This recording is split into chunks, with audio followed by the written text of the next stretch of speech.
wrong.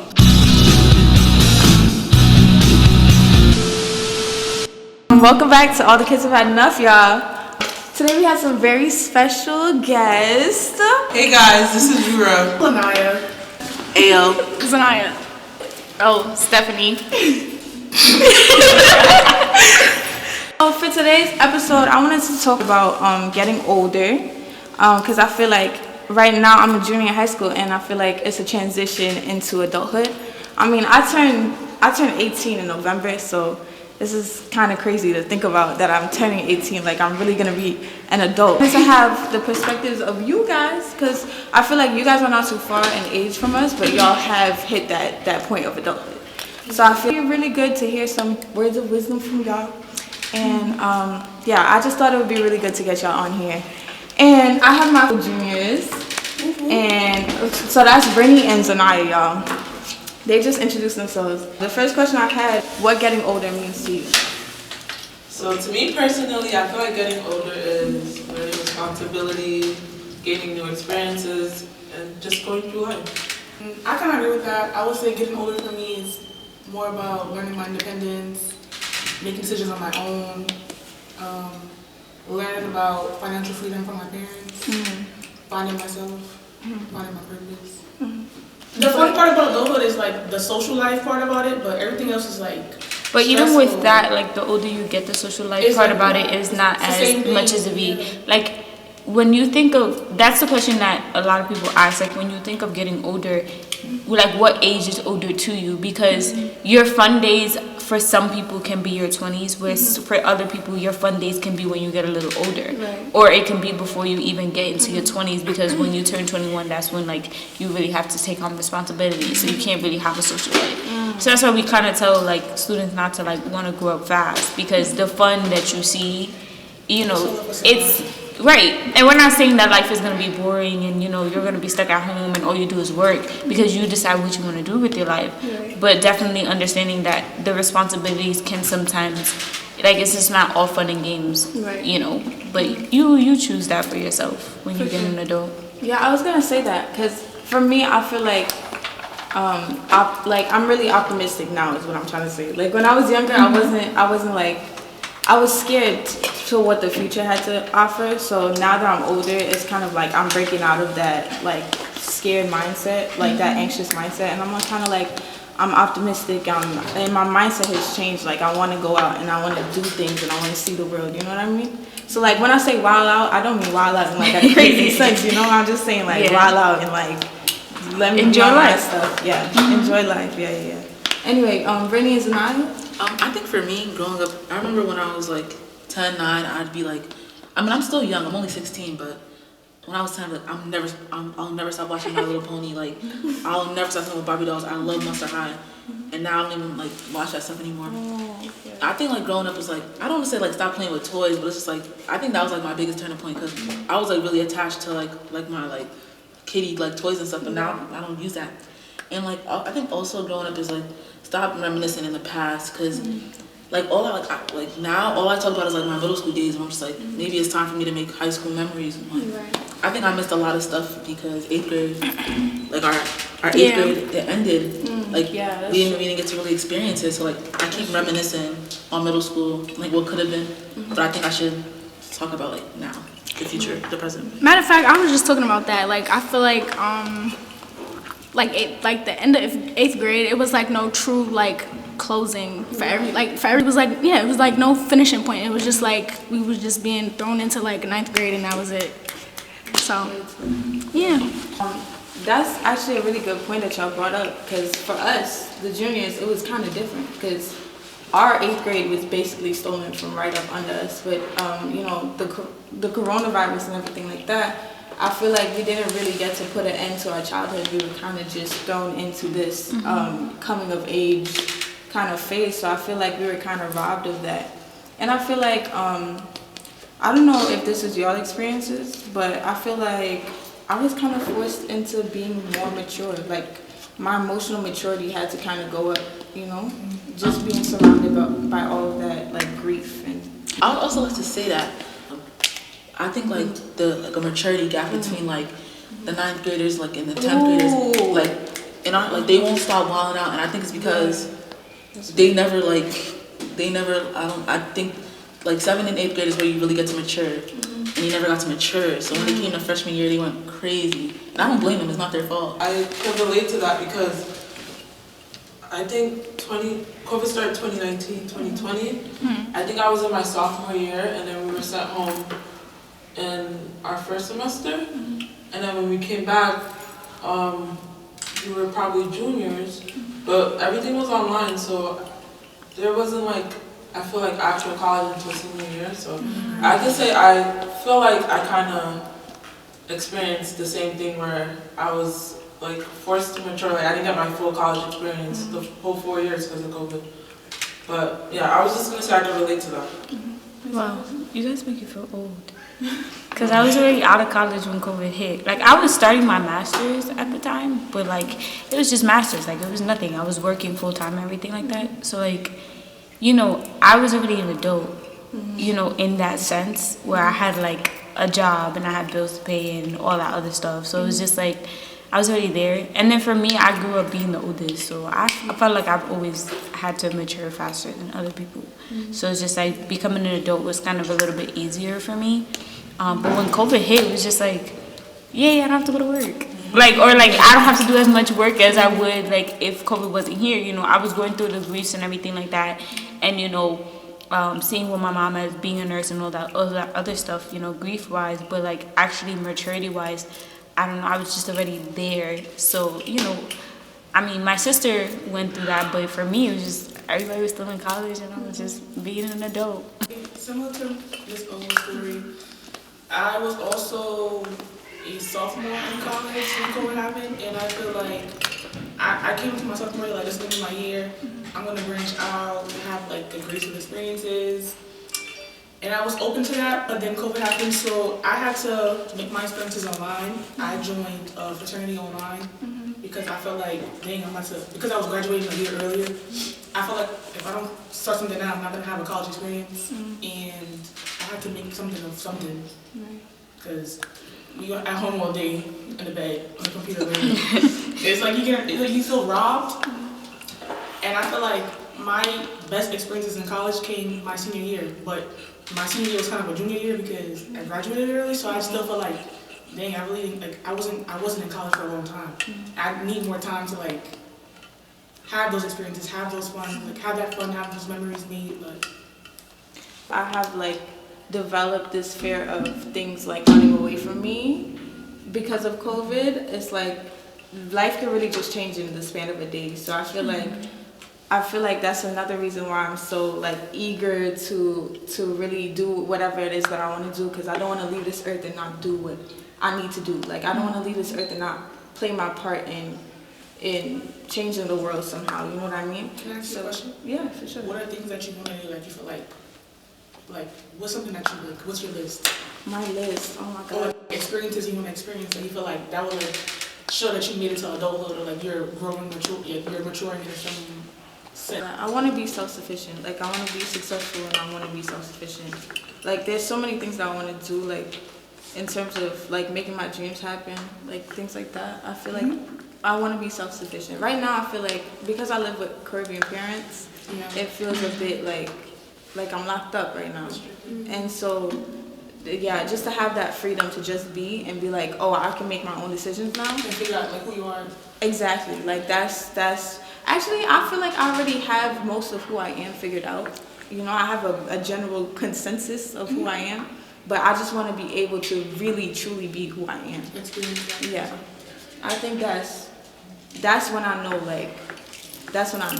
that I'm grown. Like I feel like I could truly authentically be myself and not have to filter out who, like I don't have to filter out traits of my personality to fit, you know, what the guidelines of my household or something like that, you know? Yeah. Say for myself is that I feel like for me, if I fulfilled my true adult life would to be go traveling, like take a step back from having to be the mature self that I've always had to be and just like live. You know, I've always had to have my life planned out and, you know, always get things done and always deal with responsibilities. And I feel like in order for me to be a full adult, I would, travel, like just spend some time just traveling and stuff like that. Like I think what she's asking is, what would you as an adult, and we talk about this when we're in class, but what would you as an adult consider yourself to be, like you did it, like you've done what you need to do? I'm an adult now. Yeah. I know my movie. Because, college can't, college, some people want to go to college, that will make you an adult, or it can just be like actually, like getting into your career or whatever. People ask me all the time, like for example, I feel like I was an adult by getting like being self-sufficient on my own. So I have my own apartment, I pay for that on my own, like my parents didn't help me. Since I was a kid, I'm like a very independent person, always been like that. So doing things for myself and like accomplishing that on my own is like, I'm an adult, like I'm grown now. For me, I think like people in my family always tell me that like I can never do something out of the kindness of my heart. So I think I could be more. I think me maturing and being an adult is like being less selfish and not being so needy, because I'm always begging my dad for money, and I'm very entitled. When I asked for it to, like the other day, I called him on the phone. I was like, "You already know what I want," and I never called him to say hello. She said, "You know I'm calling for it," and I feel like that's just so disrespectful. And he Wow. did, but that's just so wrong. Like my dad's old. I shouldn't be like talking to him like that. Like. And I don't know, I just feel bad. Like people, like everyone in my house thinks like I'm selfish, which is not the case. Like I think I'm just like. I think it's because, I'm not gonna lie, she is the youngest child. So I feel like my parents are not old, but they're getting older, and there's a very big age gap. So my brother's out the house, I'm getting ready to leave the house, and it's just her. So their parenting style has become more relaxed, and she's able to benefit from that. And I low-key sometimes I just be looking, I'm just like, oh wow, this is very different from how I was raised. Yeah. So, I mean, but that's like every household. Like my brother is the same way. Like I'm the oldest. My sister, she's in college now, so she's technically out of the household. And my brother's the youngest, and I remember we visited them. They just moved to Virginia. We went for a break, and he was just like doing as he pleased and like got what he wanted. I mean, we all spoil him in our own ways, but since he's the youngest, like things change. And I feel like as a parent, the more kids you have, the more you realize the things you did before, you don't have to be as on it as before. And it's not for you as being selfish, it's for you that you've been so used to it that's just how you just are. Maybe the way you go about it could be different, but you're spoiled, so I'm gonna be spoiled. That's how every kid is when they get to that spoiling phase of which someone gives them what they want. How we go about it can be different, but being spoiled is not something like to be sad about because of the fact that that's something that's given to you. I think definitely maturing to the point where you can give to your own. I feel like you did a really good job at acknowledging it, because now you know. So that in itself can be, maturity. Like I never realized what they would be talking about, but like recently I've been realizing, oh, maybe they're right. I don't like that. Like they're right. Like I think I'm gonna change my attitude and my behavior. Oh, sometimes. look at you growing up. Yeah, but That's the same. People need to realize like that's how teenage girls act. Like that's how they act. So it's not like I just need to grow up. That moment, because once you get like my age now, it's like. You on your own, babe. Yeah, now you're at the point where it's just like, I can't call my parents to be like, you already know what I want. And then look at my phone, it's in my bank account. So I guess definitely enjoy it while it's there. Because when you get to that point of self-sufficiency, you will have your moments to be like, dang, I wish I could call my parents right now. And be like, can you send me a little sign real quick? But definitely enjoy it. For sure. Zanaya, do you have a moment? Like for me, it's like Ms. Harris said, like having your own finances, being able to pay off your bills, being able to have your own thing, like without your parents' dependency. I think that's like something that's like college and living on your own. Yeah, that's like top for my top priority right now. But like my top priority to like really mark off like adulthood, the beginning is like having my own stuff like all together, like and having my own rules and living my life the way I want to live it. I'm living my life the way I want to live it right now, but to a certain extent, since I'm where I am right now. I think we kind of already touched on it, but it was how has your perspective on friends and family changed as you got older? That's a good question. Can I start? Go ahead. I used to be so needy. Like, I could not walk to the bus stop by myself. Like, I'd be so embarrassed. Like I couldn't go to the bathroom by myself. I couldn't do nothing by myself. But I've changed. Like, oh, you're not going here. I'll just go home. Like, I couldn't even walk to the B47 without thinking, I'm such a loser. I'm walking to the B47 by myself. But now, like, I think I'm really independent. Like I used to make Zanaya do. Well, I didn't used to make. I don't make her do nothing. But I think we used to, like, everything I do, we would do it together. Or like, she's taking the B6, but I don't want to take the B6, but I'll take it anyways just because she's going there. But like now, it's like I think like I have a mind on my own. Like, she's taking the B6, that's fine. I think I want to take the B47 by myself today. So I think, like, friends, like, yeah, it's nice to have friends, but it's also nice to be by yourself and like have independence, where like you don't have to do everything with a person. I also agree. I mean, it's times when we still like do it at times, but like I think in middle school mine was like way like bad. Like, I don't know. Like, I just was so afraid of like people's judgment that I just decided I wanted to do everything with everybody, or do everything that everybody else was doing, and it wasn't benefiting me. Even if it wasn't benefiting me, I still wanted to do it. And I feel like I just learned like a sense of like being like, just being independent and just doing whatever I want to do. Yeah. I mean, for me, high school. I mean, I'm a very social person. Everybody knows I'm very social. But in high school, I would say I went to a small school, kind of like Uncommon. Just the difference is we had like our own building, so it made it smaller, feel smaller. And I knew everybody. I socialized with everybody, and I had a lot of friends. And when I went to college, it was kind of the same thing.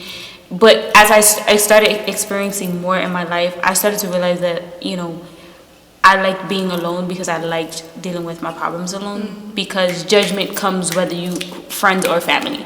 Because my family, you know, they could be very judgmental. What family isn't judgmental? You know, so dealing with your problems alone was kind of a little bit better. So you start to feel alone. Like, I can tell you a lot of people I went to high school with, if they saw me now, like, they would be like, Stephanie alone? Like, she doesn't want to go out? Because I was always like that in high school. Like, where are we going? What are we doing? You know? And I was with everybody all the time. Now I'm just like, I don't feel like going nowhere. Like, I just want to stay in my house with myself, you know? And family, like, I've always been family oriented. So I always like being around my family, even though sometimes I just be like, all right, get out my face. But I've always been family oriented. So I just, now it's more so like I'm an adult and I like being alone, but I like having my family around. Yeah, same. I feel like low-key I've kind of made my friends my family, especially this crew. Because I don't know if y'all know, but I moved here from Trinidad when I was in 8th grade. Wow, Zoey. So, like... That's like very recent. Yeah, very recent. So, and other than that, like, I've never really stayed in one place for more than 2 years. So, like, the friends that I made, like, I always made sure, like, I made a close bond with them in, you know, a short amount of time. And I feel like even then the bonds don't really stay. They don't really stick because you can't make a 10-year-long friendship in 2 years. You know what I mean? That's impossible. Or so I thought until I went to King's, and, you know, I really feel like I found my people. And, you know, I got carried. Yeah, I really feel like I found my people. And I don't think I've ever, like, experienced or felt that type of way before regarding friends. It's to the point where I'm a very loyal person at the end of the day. I'm a very loyal person. That's just who I am. That's just how I've been brought up. So I feel like when I have my friends and I really feel like I've found my people, like, I treat them like family, you know what I mean? Yeah. I feel like my friends are like my family, like, and I feel like I hold them to that extent. So I feel like honestly it's always gonna stay that way. I feel like my perspective on friends and family is always gonna stay that way. Yeah. But back to what Ms. G was saying, my family is kind of judgmental, you know. We're Afro-Caribbean, so, you know, there's a lot of things that go on in the household that, you know, sometimes you gotta, like, just look away from or shy away from, or you're forced to shy away from it, even though it's not normal, but it's kind of become a normality. But yeah, anyway, so I feel like when I get older, the older I get, the more my perspective on family changes in terms of who you call family. Because sometimes water is thicker than blood, and I feel like I'm closer with my friends right now. Like, I consider them more family than my actual family, and I don't know if that's, messed up a thing to say, No, I feel that way too. but that's just what's been proven to me, and in terms of who's loyal to me, and in terms of the love that I feel most loved by my friends, you know. And sometimes it's like so deep because it's like, damn, you like born to like, you're born with people that's supposed to like love you unconditionally and like be there for you, and then they don't, and then it's like, damn, like. Yeah, It kinda hurt a little it bit. hurts. Yeah, it hurts. Yeah, definitely. Like for me, my family's very big. Like I have a very big family from both sides of my family. So like whenever I grew up, all like I said, I'm a very family. So I grew up around my family. So whenever stuff happened between my family, I'd just be like, not me going to my friends, you know, out here, you know, trusting them more with my problems and my own family. But you just grow up to realize that not everything is meant for everybody. Everybody knows a little bit about you that other people don't. And, you know, that goes with friends or family. All right, y'all. I think that concludes, you know, the podcast. Thank you so much. It was really nice. I'm glad that we ended it off on a, you know, a little emotional note. It was so nice to have you guys as guests, and I really appreciated all of you guys' perspective. Thank you. Thank you guys.